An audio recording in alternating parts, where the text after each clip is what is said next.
नन्दन के कामले phone गरिस्? Okay ल ल भरे तल भेट्न ल।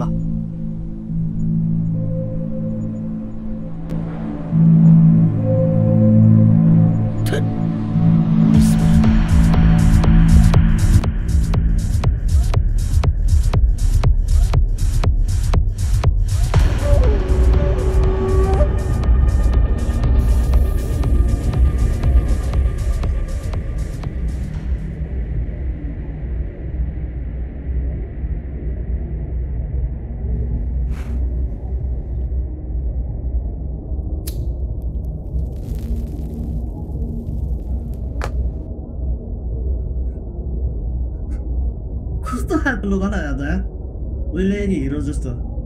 आइज बस।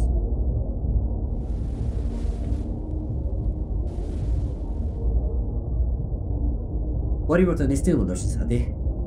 परिवर्तन कस्तो परिवर्तन बा ल्याथ्यो न होला।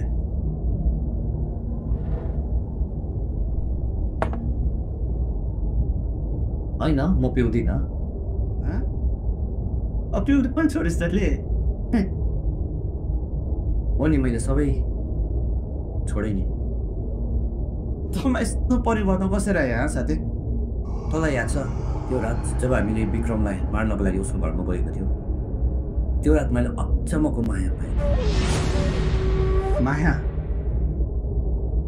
माया मलाई सोध माया भन्ने कस्तो हुन्छ?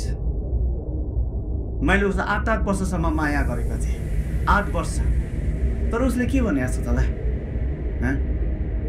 यस्तो खालको फिलिङ नराख्नु रे, लिमिट क्रस नगर्नु रे। अब तँ नै भन्दा मेरो मायामा के चाहिँ कमी थियो र? तैँले भनेको ठिकै हो, तर मैले भनेको माया अर्कै हो। माया माया पनि अर्कै अर्कै हुन्छ र। उसको एक मुस्कानमा संसार जितेर हिँड्ने हिम्मत बोकेर हिँड्ने मान्छे हो म। तर आज रक्सी र गाँजाको सारा लिएर हिँड्नु पर्दछ। केटीहरूले मायाको भाषा होइन साथी, पैसाको भाषा बुझ्छ। पैसाको बुझिस् साथी?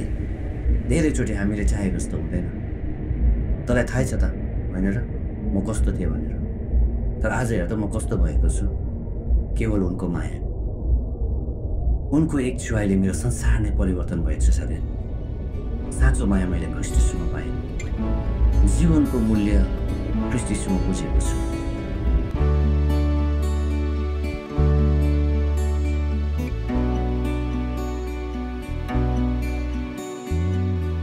छोटो जीवन छ हाम्रो यो संसार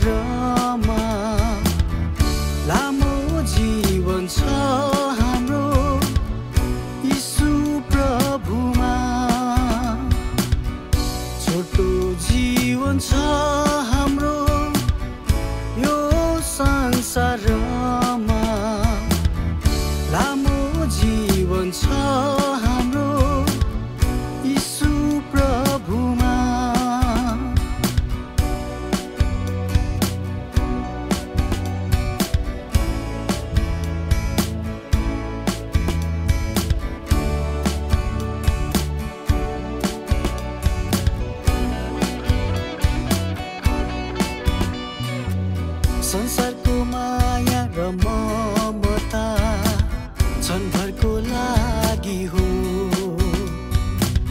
संसारको माया र ममता क्षणभरको लागि हो यीशु ख्रीष्टले दिने माया त अनन्त अनन्तसम्म हो यीशु ख्रीष्टले दिने माया त अनन्त अनन्तसम्म हो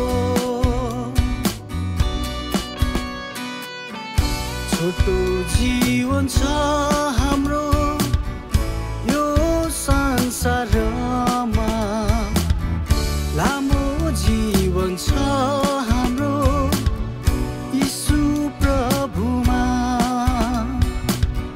छोटो जीवन छ हाम्रो यो संसारमा लामो जीवन छ हाम्रो यीशु प्रभुमा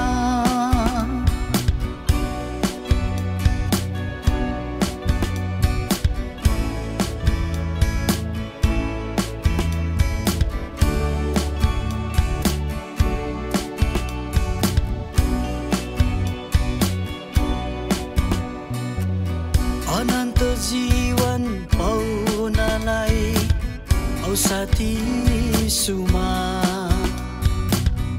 अनन्त जीवन पाउनलाई औ साथी यीशुमा बोलाइरहेछ तिमीलाई त्यो मिठो मधुर आवाजले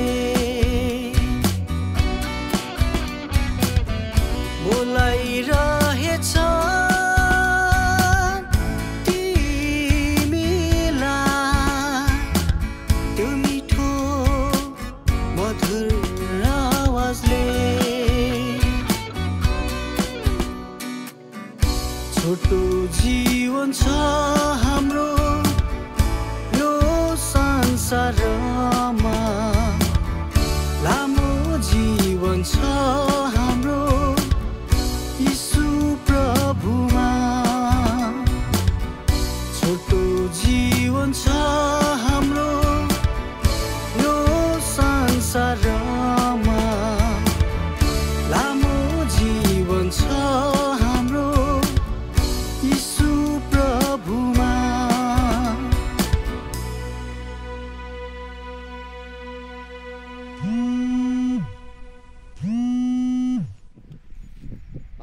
हेलो ए ल साथी मेरो इमर्जेन्सी कल आयो कि ल भोलितिर भेट्छु नि ल ओके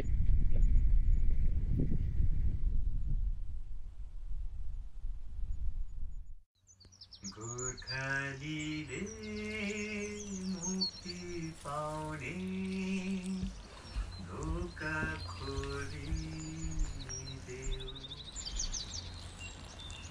जयमेसी दाजु ए जयमिसी रञ्जन भाइ जाति नै हुनुहुन्छ हजुर जाउँ भित्रै आउनुहोस् न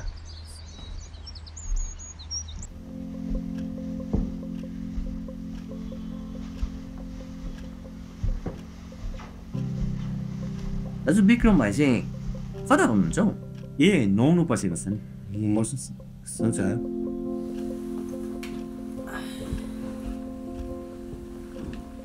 ए रञ्जन भाइ जयमसी जयमेसी दिदी अनि रञ्जन भाइ ठिकै हुनुहुन्छ हजुर ठिकै छु ओ हजुर भाइको लागि एक कप मिठो चिया बनाएर ल्याउन हुन्छ अनि साथमा म पनि छु है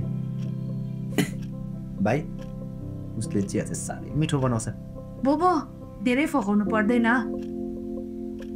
भाइ यो चाहिँ पत्नीहरूलाई काम लगाउने तरिका है पछि तपाईँलाई पनि काम लाग्न सक्छ अनि भाइ तपाईँलाई देख्दै गर्दाखेरि साह्रै खुसी लागेर आउँछु तपाईँ पहिला कस्तो डरलाग्दो हुनुहुन्थ्यो है तर आज तपाईँको यो परिवर्तनलाई देख्दै गर्दा मेरो हृदय साह्रै खुसी हुन्छ। हजुर हो नि दाजु, मेरो जीवनमा भएको परिवर्तन भाइ विक्रमको कारणले गर्दा भएको हो।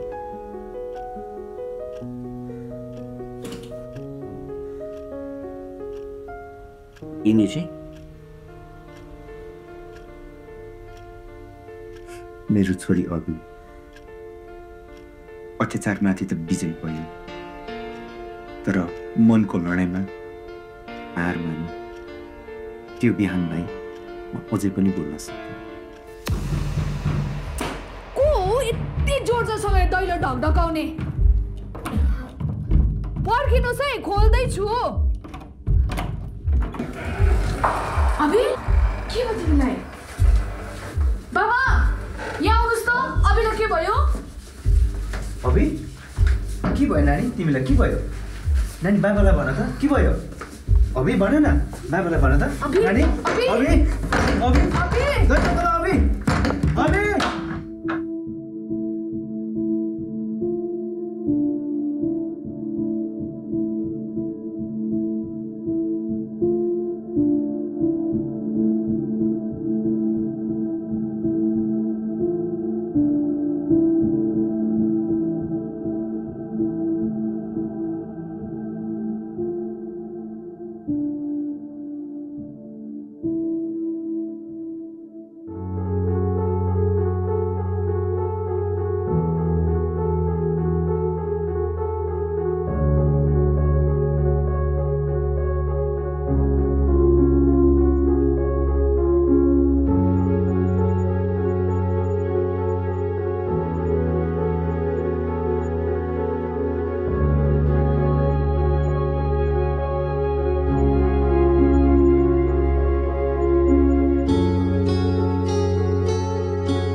रञ्जन भाइ, मैले मेरो छोरीलाई बचाउन सकिनँ।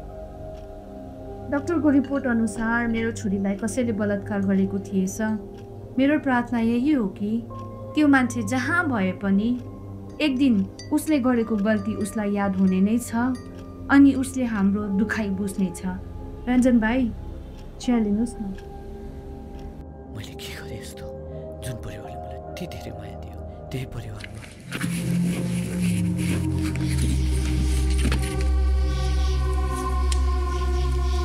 के भयो? संसारै अँधेरो भएस्तो हो?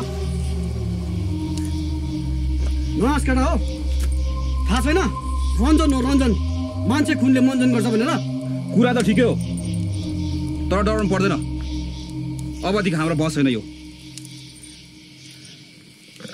ढोकाको परिणाम यस्तै हुन्छ। ओइ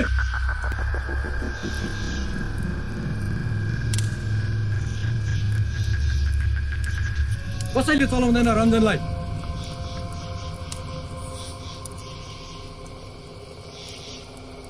परिवर्तन सुन्नमा राम्रो लाग्छ, तर हामी जस्तो मान्छे नि परिवर्तनदेखि भाग्नुपर्छ। किन याद छ केटा हो? अब दादा नै हुनुहुन्छ ज्ञानी, तपाईँ नै भनिदिनुहोस् न। किनकि परिवर्तन नि सिधै स्वर्ग जाने हो, तर हामी जस्तो मान्छे नरक जान्छ। नरक विचार पनि भन्न सक्दिनँ म तँलाई। सुन, 3वटा क्वेसन, 3वटा आन्सर। यदि गलत भयो भने जीवनदान या मृत्यु, चोइस तेरो हुन्छ अनि बन्दुकको गोली चाहिँ मेरो हुन्छ।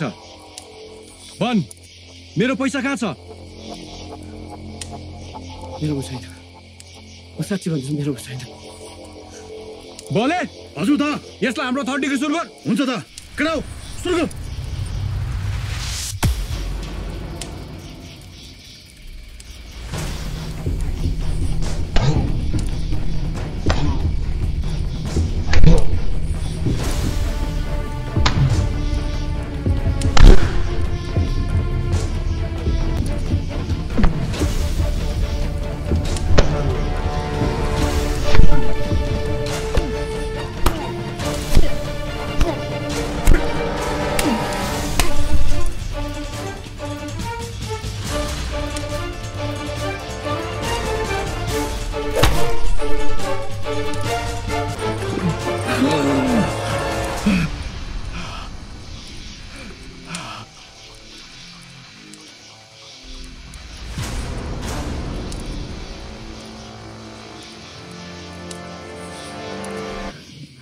मलाई कुटपिट गरेर के फाइदा छैन म साँच्ची भन्दै मेरो पैसा छैन रञ्जन अब तँलाई काल नै मनपर्छ भने ओके म तेरो इच्छा पुरा गर्नेछु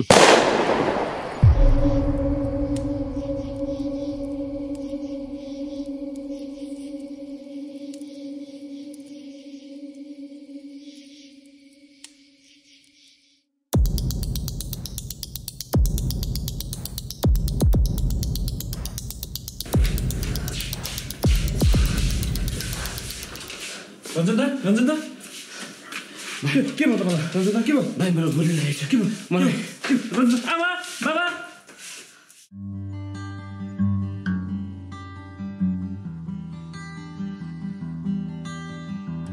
रञ्जन दाजु सुन्नु उठ्नु पर्दैन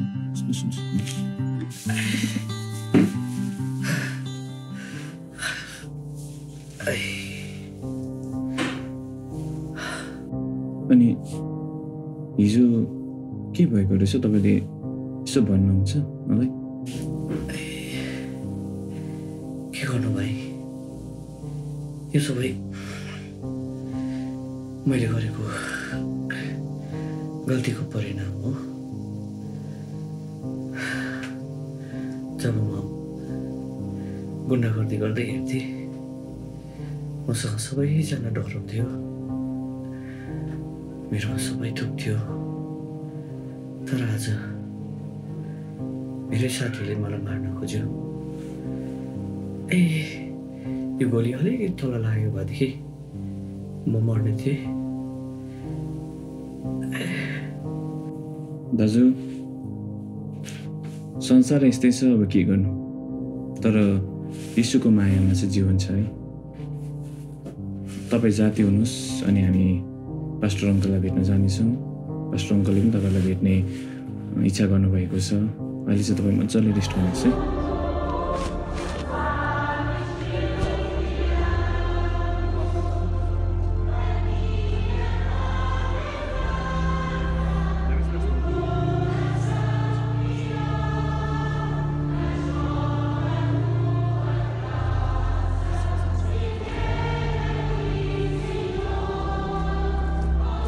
हेर्नुहोस् न पास्टर अङ्कल अस्ति राति रञ्जन दाजुलाई केटाहरू मिलेर कुटपिट गरेछ अनि रञ्जन दाजुलाई गोली पनि लागेको रहेछ त्यस दिनदेखि त रञ्जन दाजु एकदमै दुःखी हुनुहुन्छ अनि तपाईँकोमा प्रार्थना गर्नको लागि लिएर आएको नि अनि रञ्जन भाइ अहिले कस्तो हुन्छ त हजुर पास्टर अङ्कल अस्तिको भन्दा चाहिँ धेरै राम्रो भएको छु तर क्रिस्चियन चाहिँ मलाई नफापेको जस्तो लाग्यो जब म चर्च जान्छु भनेर सोच्छु तब मेरो जीवनमा धेरै समस्याहरू आइरहेको छ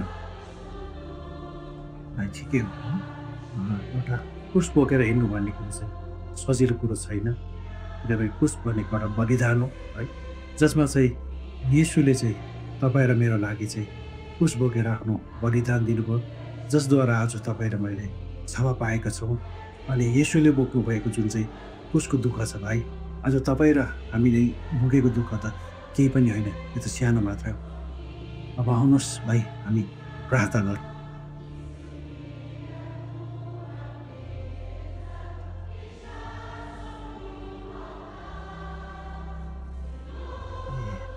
भाइ भोलि बाबा आमा पनि आउनुहुन्छ होला है? हजुर अङ्कल हामी सबैजना आउनेछौँ। हस् भाइहरू पनि आउनुहोस् है। अनि हाम्रो भाइ तपाईँ पनि आउनुहोस् है। हुन्छ पास्टर अङ्कल, म पनि आउनेछु नि। अनि हामी पनि भोलि प्रसाद गर्नु जानुपर्नेछ माथि डम्बर खर्क दाजुको घरमा। अलिक चाँडै तपाईँहरू आइदिनुहोस् है ल।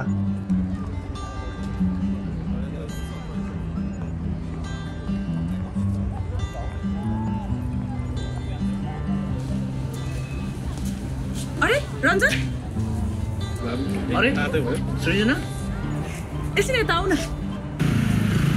कस्तो छौ? मेरो कुरा छोडिदेऊ न त। तिमीले आफ्नो हात हेर त, तिमी कस्तो थियौ, कस्तो भयो?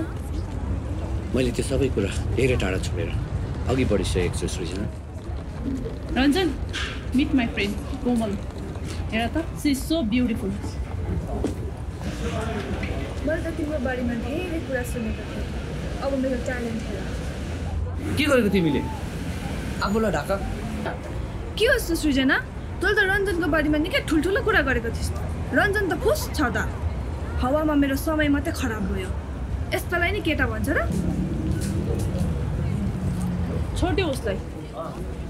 रञ्जन, तिम्रो यो रूप देखेर मलाई साह्रै खुसी लाग्यो। सधैँ यस्तै बस्नु ल। यसुले तिमीलाई धेरै माया गर्नुहुन्छ सृजना।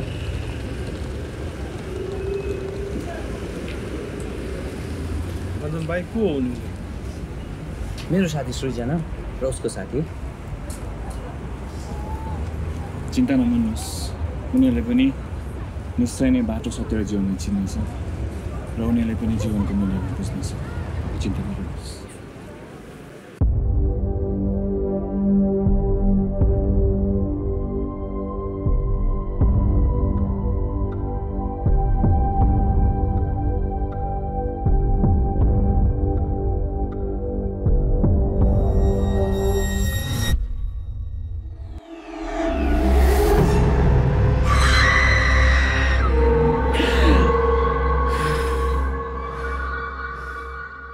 के मेरो पाप साँच्चै क्षमा भयो त?